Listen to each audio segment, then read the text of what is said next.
Dewan juri yang saya hormati, serta teman-teman yang saya banggakan. Perkenalkan, nama saya Suci Sakira Hamdani dari SD Negeri 4 Utan, Kecamatan Utan. Pada kesempatan kali ini, saya akan bercerita tentang riwayat Raden Ajeng Kartini.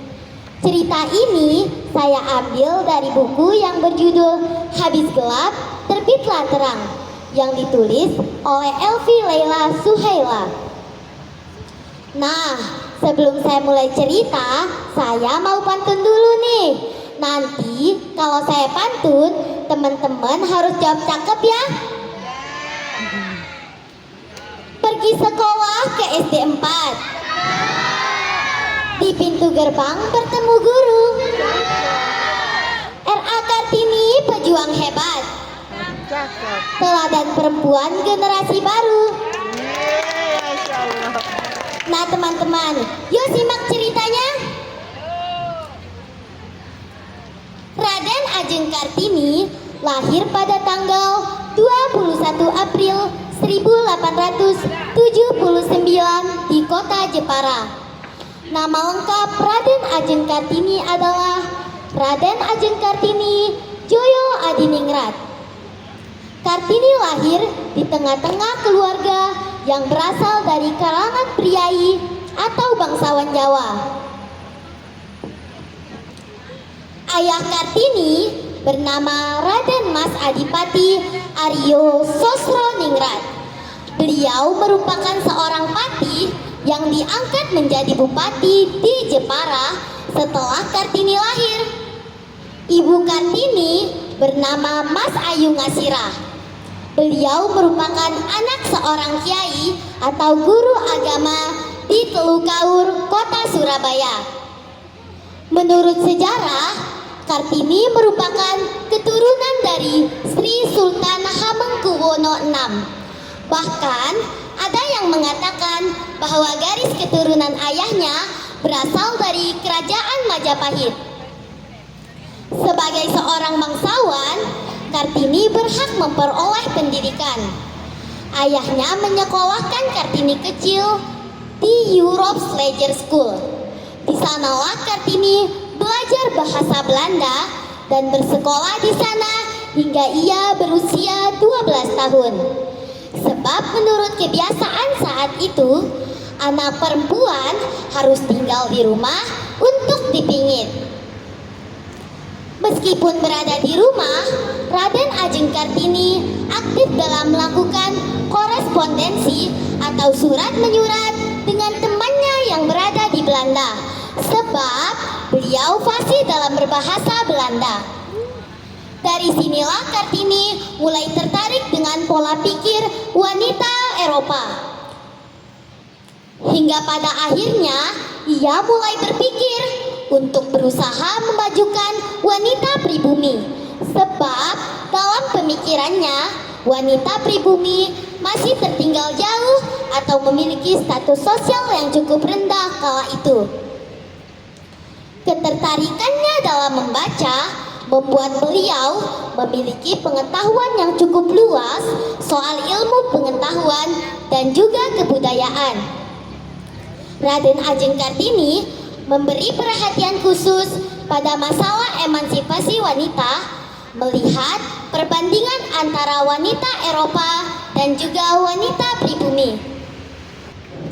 Selain itu, ia juga menaruh perhatian pada masalah sosial. Menurutnya, seorang wanita harus memperoleh persamaan, kebebasan, otonomi, serta kesetaraan hukum. Cita-cita luhur Raden Ajeng Kartini adalah ia ingin melihat wanita pribumi dapat menuntut ilmu dan belajar seperti sekarang ini. Gagasan-gagasan baru mengenai emansipasi atau persamaan hak oleh Kartini dianggap sebagai hal baru yang dapat mengubah pandangan masyarakat. Selain itu, tulisan-tulisan Kartini berisi tentang makna ketuhanan, kebijaksanaan dan keindahan, peri kemanusiaan, dan juga nasionalisme. Inilah yang menjadi salah satu keistimewaan Raden Ajeng Kartini. Sejarah mengatakan Kartini diizinkan oleh ayahnya untuk menjadi guru sesuai dengan cita-citanya. Namun, ia dilarang untuk melanjutkan studinya untuk belajar ke Batavia ataupun kuliah di negeri Belanda. Hingga pada akhirnya, ia tidak dapat melanjutkan cita-citanya, baik belajar menjadi guru di Batavia ataupun kuliah di negeri Belanda. Karena pada tahun 1903, ia dinikahkan dengan Kanjeng Raden Mas Adipati Aryo Singgih Joyo Adiningrat, yang merupakan seorang bangsawan dan juga bupati di Rembang yang telah memiliki 3 orang istri.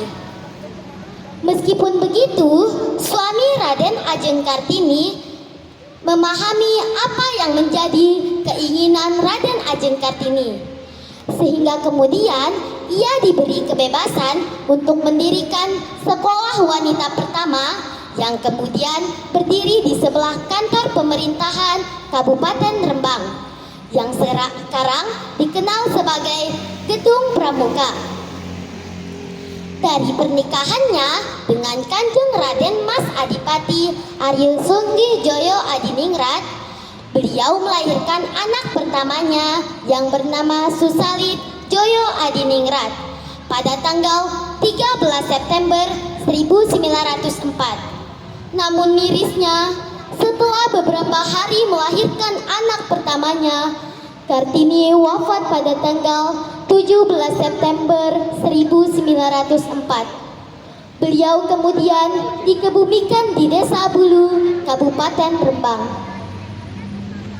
Sepeninggal Raden Ajeng Kartini, seorang pria yang berasal dari Belanda bernama J.H. Abendanon yang ketika itu menjabat sebagai Menteri Pendidikan, Agama, dan Kerajinan Hindia Belanda, mulai mengumpulkan surat-surat yang pernah ditulis oleh Kartini semasa aktif dalam melakukan korespondensi dengan temannya yang ada di Eropa.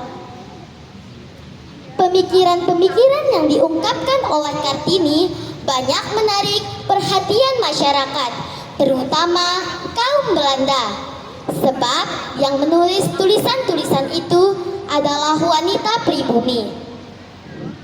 Pemikirannya banyak mengubah pola pikir masyarakat Belanda terhadap wanita pribumi. Tulisan-tulisannya juga menjadi inspirasi bagi para tokoh-tokoh Indonesia kala itu, seperti W.R. Supratman yang kemudian membuat lagu yang berjudul Ibu Kita Kartini. Ibu kita Kartini, pendekar bangsa, pendekar kaumnya untuk merdeka. Wahai ibu kita Kartini, putri yang mulia, sungguh besar cita-citanya bagi Indonesia. Atas jasa Raden Ajeng Kartini, Presiden Soekarno sendiri kala itu mengeluarkan instruksi berupa keputusan Presiden Republik Indonesia nomor 108 tahun 1964. pada tanggal 2 Mei 1964 yang kemudian berisi penetapan Kartini sebagai pahlawan kemerdekaan nasional. Soekarno juga menetapkan hari lahir Kartini untuk diperingati sebagai Hari Kartini sampai sekarang ini. Nah teman-teman, dari cerita yang saya sampaikan, Kartini membuktikan bahwa pendidikan adalah kunci kebebasan untuk mengenyam ilmu setinggi-tingginya. Sebagai generasi penerus bangsa, mari kita teladani semangat Raden Ajeng Kartini seperti api yang tidak boleh padam, belajar tanpa henti, berusaha tanpa lelah, dan menggapai cita-cita kita untuk masa depan yang lebih baik. Sebelum saya tutup, saya akhiri dengan sebuah puisi. Habis gelap, terbitlah terang.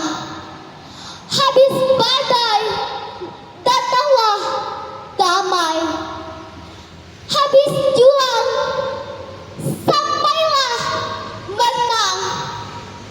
Habis duka, tibalah suka. Sekian dan terima kasih pada Dewan Juri dan teman-teman yang telah mendengarkan cerita dari saya. Wabillahi taufiq wal hidayah. Wassalamualaikum warahmatullahi wabarakatuh.